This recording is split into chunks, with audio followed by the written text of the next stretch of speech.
start with, if not sooner. Okay, great. So Yeah. then all through the year again, and hopefully some good support, promotional support via the new album. Maybe I'll be able to get the 4-piece band over here. Probably in the meantime we'll be trio in it in the US, just logistically.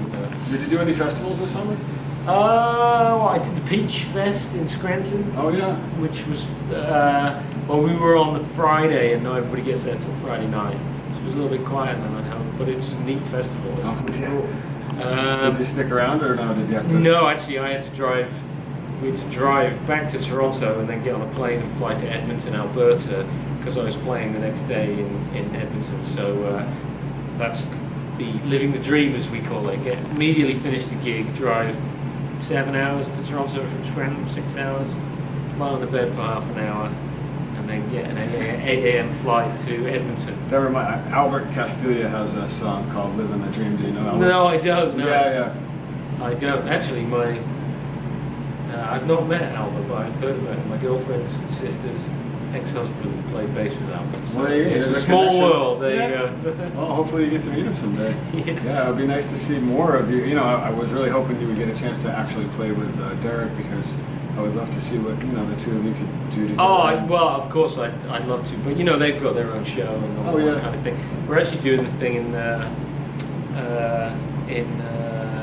London, another living the dream type schedule. We finish playing in New York at the Iridium next month on Saturday and Sunday, and then Tuesday night I'm playing in London at the Royal Albert Hall for this London Blues Festival. So that's just enough time to get back, because of course you lose the time change flying. So Monday, got to get back to London to play. Yeah, it's 2 days. It'll be Tuesday by the time I get back. Right. So who will be there with you? That will be the original trio with Johnny and Evan Jenkins, my original trio drummer from the first record. Okay. Doing that, and then about a week later we start a European tour with the 4-piece band with Jordan and Carl as a kind of sneak preview of get the idea of the new record coming out. So, so Derek and Susan are on the London gig, and lots of other people. It's kind of a blues festival within the Royal Albert Hall, which is kind of neat. Yeah, that should be nice. I actually haven't heard about it, but yeah, London Blues Fest. They do it somewhere different. Last year we did something over at the Chelsea football or soccer, as you might call it, stadium. There was a gig there. They have a great venue there. So it kind of moves around, but it's the Royal Albert Hall this year, so you can't turn down the chance to play at the Albert Hall. It can be legendary. So I asked you in January about influences, and I wanted to ask you specifically about, obviously Albert King, you play several of his songs. I did do a couple tonight. Actually, we did 2 albums tonight, yeah. So it's apparent that he was one of your influences, and my ear seems to pick up this Robin Trower-ish type tone. I don't know how, if...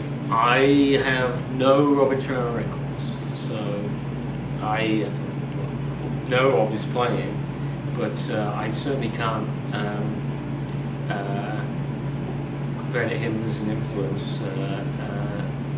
So I would imagine we have common influences, like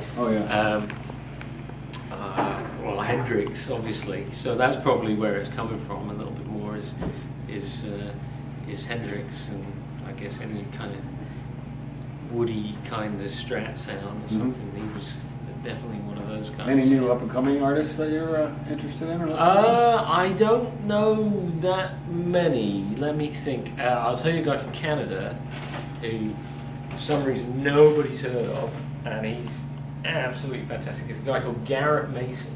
Garrett Mason?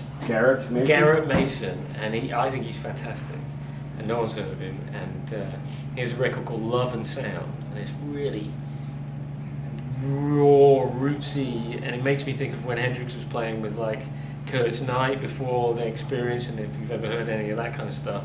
And then it's got a little Austin vibe, but like a 70s Austin blues vibe, like early T-Birds almost, or early Stevie Ray, even before he became the Stevie Ray that we all know. But this soulful, incredible voice, this guy. So he's great, Garrett Mason, fantastic. And then Like for guitar players that I dig out there these days, Kirk Fletcher is killing. He's fantastic from Los Angeles, and also another guy in Los Angeles called Josh Smith, who is great. My friend Hamilton Loomis from Houston, Texas. He's a great player. He's a great showman. So you almost don't realize how good a guitarist he is. It's almost secondary. That sounds to familiar. His presentation, but he's great. And then I'm trying to think. Gary Clark's cool, obviously. He's doing very well, right? So Yeah, he is. He's everywhere. But we did some things with Gary back in the day before anyone had heard of him as well. So he's a soulful dude. And I'm probably forgetting someone really, really good that I go, I must mention them next time somebody asks me. Well, next time we about talk that. to Jordan John, who's working with me, he's an incredible talent that people should hear of.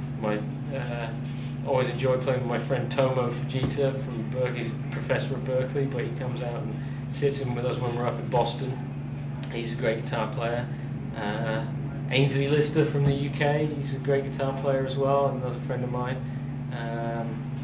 Think of anyone good, Johnny? That's a lot. That's not bad, is it? No, not bad at all. Off the top of But my head. they're all kind of guitar players, I suppose. So, but I'm forgetting loads of people. But Kirk and Josh, especially out in LA, those guys. I'd love to do like a blues G3 or something. Remember the G3 tours with Eric Johnson, Steve Vai, and Steve Morse. Joe Satriani? Joe kind of came up with the whole thing, I think. But I'd love to do like a blues one of those with Kirk and Josh. That would be nice. Somehow, but I don't get to make those decisions. Yeah. Anything I should ask you that I'm not asking? Anything I think we've covered it pretty well. Well, I appreciate your time again, pleasure. and it's always a pleasure to come talk to you and to watch you play, and just be amazed and wait till the next time I get a chance to see you. Thank you very much. Thanks for your time. Cheers. And we'll Pleasure. see you in March, I hope. All right, yeah, we'll be back somewhere. Yeah. Yeah, thanks a lot. All right, thanks. Bye-bye. mate.